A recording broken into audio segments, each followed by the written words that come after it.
Welcome my friends, I am Dr. S. Mandal, BHMS, Honours, Consultant Homeopathic Physician. Today I want to share with you another very improved and tends to cure, প্রায় completely cure হয়ে যাওয়া, মানে এখনো cure হয়নি, কিওরের পথে mesenteric lymph node swelling এর একটি case. এই কেসটি বেশ কিছুদিন আগে আপনাদেরকে কিন্তু আমি শেয়ার করেছিলাম এবং এই মেয়েটার বয়স হচ্ছে 7 বছর। ওরা কিন্তু ট্রিটমেন্ট কন্টিনিউ করেছে, মাঝখানে বেশ কিছু ওর অন্যান্য প্রবলেম থাকার কারণে একটু ডিস্টার্ব হয়েছে, সেই জন্য এতটা ডিলে হলো। কিন্তু সেই কেসটা কতটা ম্যাসিভ ইমপ্রুভমেন্ট হয়েছে সেটা আজ আমি আপনাদেরকে প্রমাণ সমেত দেখাবো।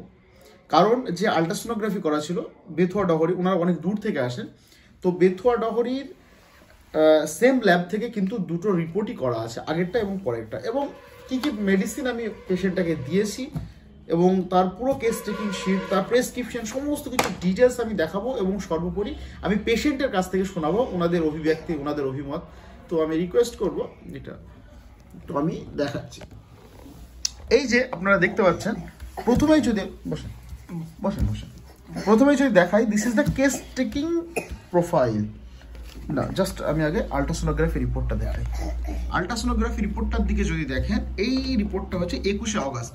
এই রিপোর্টটা করার কতদিন পরে এসেছিলেন আপনারা আমার কাছে? 3 মাস। এই রিপোর্টটা করার আড়াই তিন মাস পরে ওনারা আমার কাছে এসেছিলেন, এবং এই রিপোর্টটাতে দেখেন স্পষ্ট করে লেখা আছে, that is the bowel loaded with stool and periumbilical probe tenderness. এবং যখন প্রোবটা চাপ দিচ্ছিল বা ইউএসজিটা করছিল তখন কিন্তু পেটে ব্যথা ছিল, টেন্ডারনেস ছিল, এখানে স্পষ্ট করে লেখা আছে।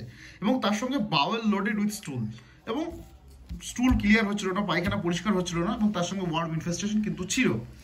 এর সঙ্গে multiple enlarge mesenteric lymph node with largest one is the 19.7, largest ওয়ানটা 19 × 7 mm, এতটা বড় কিন্তু লিম্ফ নোড সোয়েলিং ছিল, মেসেন্ট্রিক লিম্ফ নোডের সোয়েলিং ছিল। আরেকটা হচ্ছে liver is enlarged in size 135 mm। সেই রিপোর্টটা রিসেন্ট, এই রিপোর্টটা করার 2-3 মাস পরেই কিন্তু আমার কাছে এসেছিলেন, এবং এখন যে কারেন্ট রিপোর্ট সেটা হচ্ছে এটা। এই কারেন্ট রিপোর্টটা যদি আমি দেখাই তাহলে সেখানে দেখেন লিভার অ্যাবসলিউটলি নর্মাল, লিভার কিন্তু একদমই নর্মাল হয়ে গেছে, এবং তার সঙ্গে লিভার কিন্তু একদমই নর্মাল হয়ে গেছে, এবং তার সঙ্গে few enlarged mesenteric lymph node noted in the periumbilical and right iliac fossa and region with one such short axis diameter approx 5.6 mm with the maintained hilar ecotexture non-specific mesenteric lymphadenopathy impression non-specific mesenteric lymphadenopathy, যেটা 19 × 7 mm ছিল সেটা কিন্তু 5.6 mm হয়ে গেছে, 4 ভাগের 1 ভাগ হয়ে গেছে। তো this is the magic of homeopathy and this is the miraculous effect of homeopathic medicine. তো দুটো রিপোর্ট যদি পাশাপাশি দেখেন, স্পষ্টভাবে আপনারা বুঝতে পারছেন যে কি ম্যাসিভ ইমপ্রুভমেন্ট হয়েছে মাত্র 2.5 থেকে 3 মাসে, মাত্র 2.5 থেকে 3 মাসে কি ম্যাসিভ ইমপ্রুভমেন্ট হয়েছে। এই কেসগুলো আরও আগে ইমপ্রুভ হয়, কিন্তু এই কেসটার ক্ষেত্রে একটু প্রবলেম ছিল, মেডিসিন কন্টিনিউ করা যায়নি, সেই কারণে কিন্তু এটা একটু লেট হয়েছে। না হলে এটা কিন্তু 1-1.5 মাসের মধ্যে কিন্তু এরকম টাইপের লিম্ফ নোডের সোয়েলিং, আর যেহেতু সাইজটা অনেকটা বড় ছিল সেই ক্ষেত্রে একটু টাইম লেগেছে।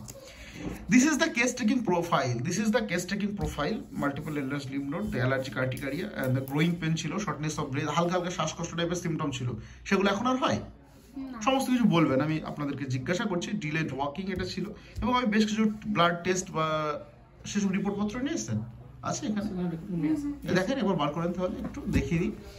এবং this is the lean thin emaciated appearance, একটা পেশেন্টের অ্যাপিয়ারেন্সটা আমি দেখাচ্ছি। This is the lean thin, তাকাও বুড়ি একবার, রূপকথা একবার তাকাও, লিন থিন ইমাসিয়েটেড পার্সন, থার্মোলেশন চিলি, পরে আবার বলেছিল heart patient, and easily catches cold, urine highly offensive, tongue dry, sweat moderate, এবং irritable breathing desire, fear of dogs, fear of thunderstorm, sympathetic mind, intelligent, cosmopolitan, এই সমস্ত কিছু পেশেন্টের কিন্তু সিমটম ছিল।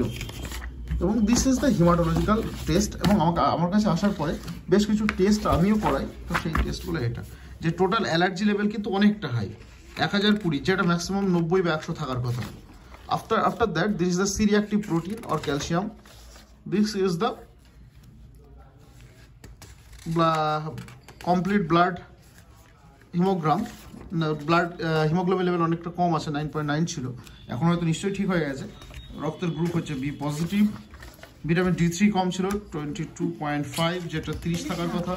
এবং this is the Widal test বা টাইফয়েডের যে টেস্ট বা উইডাল, এখানে টাইফয়েডও কিন্তু পজিটিভ ছিল।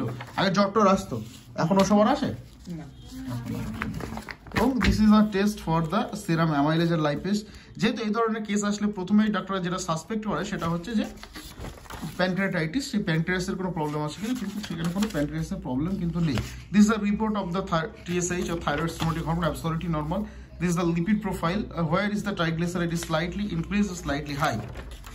And on the LFT there is a indirect bilirubin or conjugated bilirubin slightly increases, কিছুটা জন্ডিসের ভাব ছিল খুব সামান্য পরিমাণ, সেটাও কিন্তু অ্যাবসলিউটলি নর্মাল। তো রিপোর্ট পত্রগুলো আমি দেখালাম, এখন আমি পেশেন্টের কাছ থেকে পুরো ডিটেলসটা শোনাবো এই কেসে।